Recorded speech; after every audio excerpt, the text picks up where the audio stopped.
You're listening to the Final Say Radio Show, a Rappaport Media production, with your host Brett Rappaport and co-host John Rappaport. We have Jim Robbins with Rare, who's the deputy editor and our good friend. Welcome into our conversation, Jim, and it's a pleasure to have you back. Hey guys, how you doing? Well, you know, I'm as frightened or worried as I've been in some time, because I never had a lot of, I'm trying to word this carefully. I don't have a lot of faith in this administration, let's put it that way. And as I see some of the news things, the idea that there's more sleeper terrorist cells, the fact that what may happen here and abroad if we respond to Iran in the coming weeks or months, I'm very nervous. I'm very nervous that there's going to be more loss of life, more devastation here, and I'm nervous that this administration is just not up to the task of dealing with the threats. Well, I think that those fears are well justified. It's funny because the president said that the Tsarnaev brothers, so he said whatever they intended to do, they failed. But that's really not how I read it. It seems to me that they succeeded. I mean, they carried out the terrorist attack, and now one of them's dead and one's in custody. But, by jihadist standards, that's okay. They normally do suicide attacks anyway. So the fact that they were able successfully to attack the United States, to kill some people, wound others, put the city of Boston on alert for 5 days, that strikes me as a win. So, it's really more of a question of how is the president, if he thinks that was failure, then he better readjust his sights. That was actually a win for them, and we can't really allow things like that to happen again.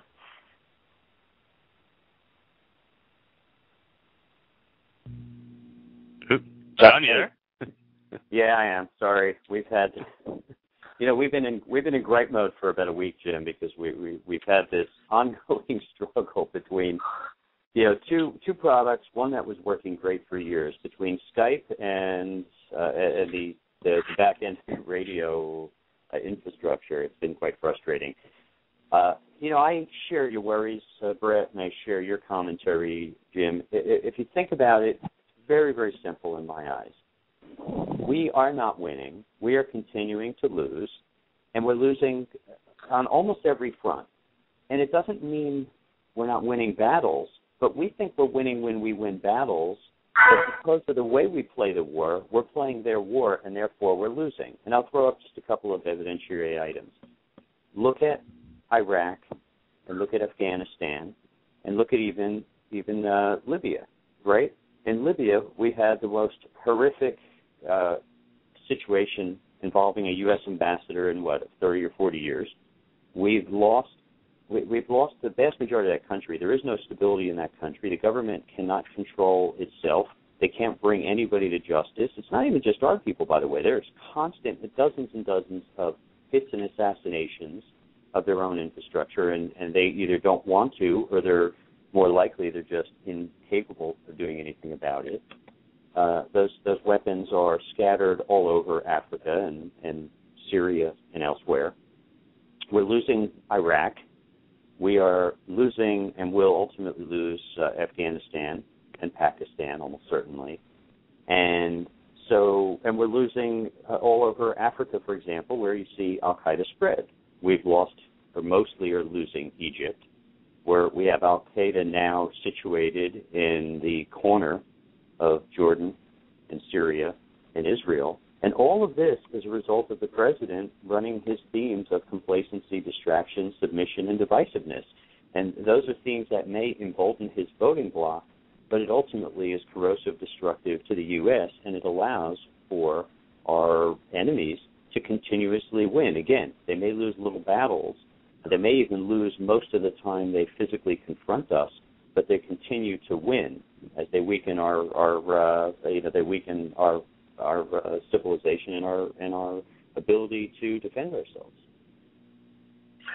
Well, I would agree with that. I think the administration might point to things like the drone program or something like that, knocking out leadership of Al-Qaeda or whoever they're attacking as something of a success.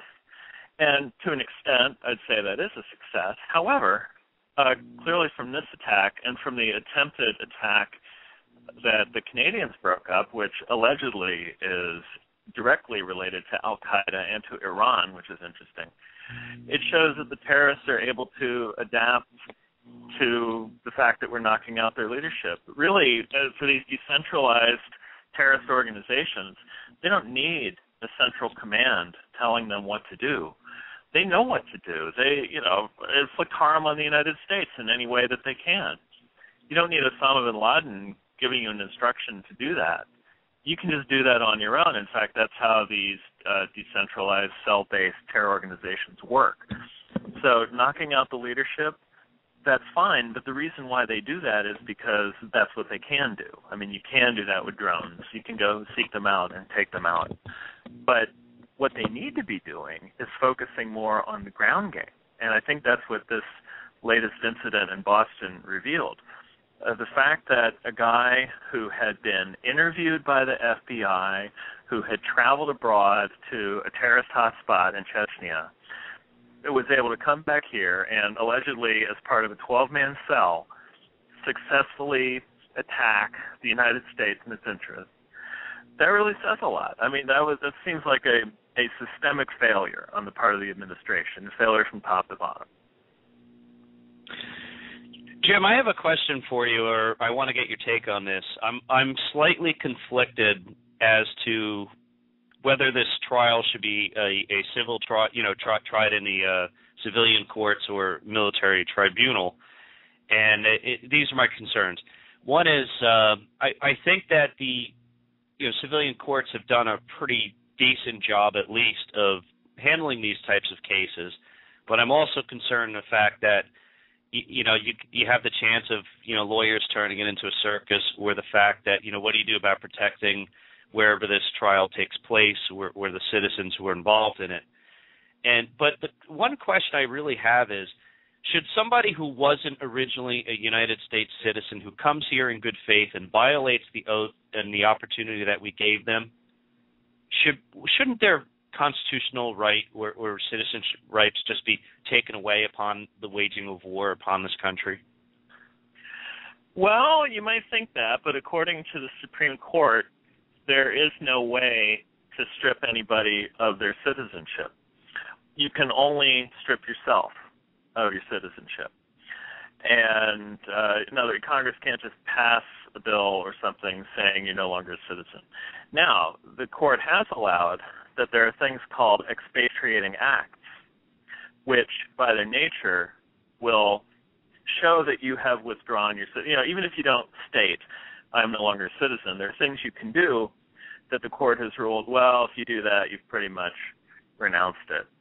And it's funny because the administration has not been using this line of argument when making the case, for example, for attack on Anwar al-Awlaki, who was an Al-Qaeda senior leader whom we killed with a drone, who was an American citizen. I think he was born in New Mexico. And it would seem to me that if you're a terrorist in the field operating with Al-Qaeda and, denouncing the United States, that would qualify as an expatriating act. Instead, the administration has come up with some hokey rationale whereby the president, unilaterally, by executive action, can assassinate American citizens abroad. I think they think that's a more important right for the president to have than to come up with something that would be even vaguely constitutional.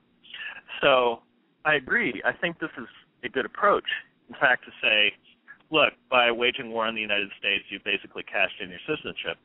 But the administration doesn't like to go in that direction. They like to go in the direction of saying we can treat American citizens any way we want. Jim, I think there's a middle ground. I brought this up yesterday on the show, but basically if you read the actual oath that they take, the latter part of the oath states without any mental reservation or purpose of evasion. So it would seem to me that it shouldn't be that difficult to simply overturn it based upon the fact that, just like a contract, if I could prove with video cameras that you were drunk as a skunk when you came into when you signed an agreement, then it'd be pretty easy to overturn that contract and said, look, the guy was drunk, the contract's null and void. Yes, that would be an approach. I don't think that approach has been tested yet in a court, but why not try it? I mean, considering the fact that this guy only became a citizen recently, it's pretty clear that by the time he became a citizen and was taking the oath, he really wasn't holding the United States in all that much regard. So, maybe give that a shot as a rationale. I would much prefer an approach like that, which at least has a semblance of legal reasoning behind it, than current thinking, which is the president can do anything he wants and will just classify it for reasons of national security. Exactly. So we'll have a constitutional argument Jim, that's classified. Yeah. Even if the president was doing what we thought was a good thing for the country, the fact that a president has to take unilateral and sort of self-prescribed executive orders, I don't think sets a good precedent. I mean, that's why we run away from kings. That's why we should at least have more power emanating from Congress directly. Oh, yes, and I think that it should be a simple matter of logic that there can be no constitutional argument that is classified. I mean, it's one thing to have certain facts or something. I understand that, the reason to keep those things a secret. But it cannot be. By pure logic, it cannot be that constitutional reasoning behind a power that the president claims is itself classified. And that's the step that the Obama administration has taken that for some reason they haven't been called on yet. Now, let me ask you another question, because I think this also gets to the meat, and I used the word complacency before, and this sort of aligns with that theme.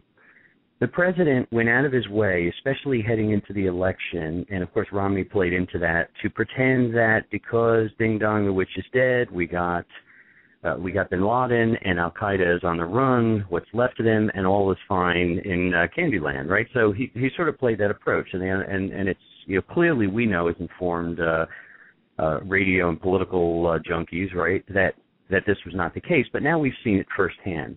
And now all of a sudden you're seeing what looks like the exact same theme, a rush to judgment, first to read this terrorist his Miranda rights and do what appears to be, at best, a very lightweight, weak, and cursory discovery to understand where he was really connected. And now we're seeing officials, both leaks and coming out directly, saying, well, it looks like they were some kind of a lone wolf, and they were, self-directed terrorists, and based upon the intelligence. Meaning what? Meaning a scared punk committed, who has no problems placing a bomb at the feet of some woman and her babies, and we're going to believe what he tells us in a comfortable hospital bed with very little time and coercion. I don't get that, Jim.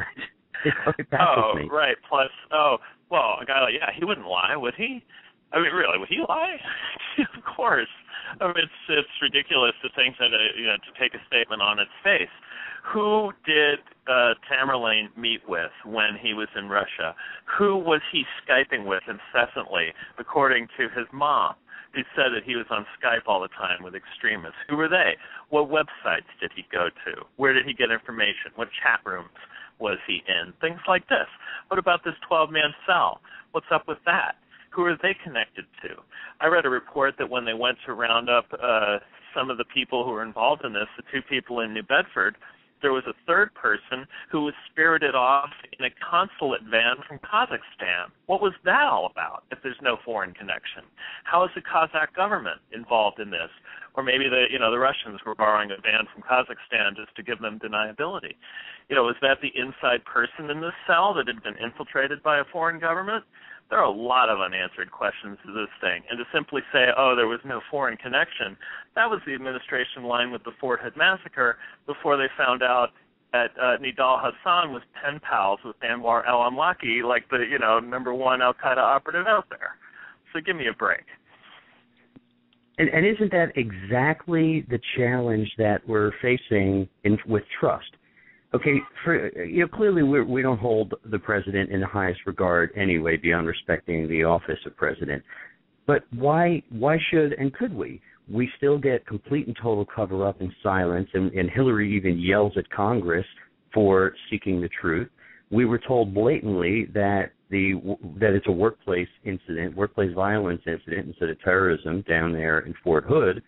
So, and then we see what looks like a friend of the House of Saud sneaking out the back door, looking as guilty as sin, and then we see what looks like another whitewashing of this. Well, a couple of lone wolves. Why in the world would we trust these people? Well, there's no reason to, and that's why we're having this discussion. They've gotten it wrong every single time. We heard this about the underwear bomber, who luckily wasn't able to light his own underwear on fire. But, we heard, he's not connected to anything, even though he was in Yemen meeting with top al-Qaeda operatives. It later came out. So, Fort Hood, as we've mentioned, the Times Square bomber who allegedly had no foreign ties, it turns out that he did. So, yeah, I think that the most reasonable conclusion is to conclude that whenever they say there's no foreign connection, in time it will turn out there is, because experience has shown that's how it happens every single time. Jim, I came across a very interesting story at the Foundation for the Defense of Democracies, and it was discussing the Dagestani jihadist group called Vialat Dagestan, and they issued a statement. They weren't taking responsibility or they weren't denying the association with Tamerlan, but they seemed to put out some language there that said maybe you should be looking at Russia and what their involvement is, Russian special services, in the event that happened in Boston. And now I'm taking that, as a couple grains of salt, but I thought it was interesting because it seems like there's a lot more going on internationally with, how are the Russians really involved? How are these Caucasus states really involved? Are we getting drawn into the past involvement in conflict going on there? I think there are a lot of interesting things, but what I'm sort of saying is we don't really have the answers, but there's a lot that we have to investigate and a lot of areas we have to look into. And for this administration or anyone else to draw conclusions right now and immediately and say, oh, well, the terrorist said so we're done here, I think is just absolutely wrong-headed. Yeah, that's a real insult to our intelligence. I would definitely take things coming from some Dagestani insurgent group with a huge salt shaker.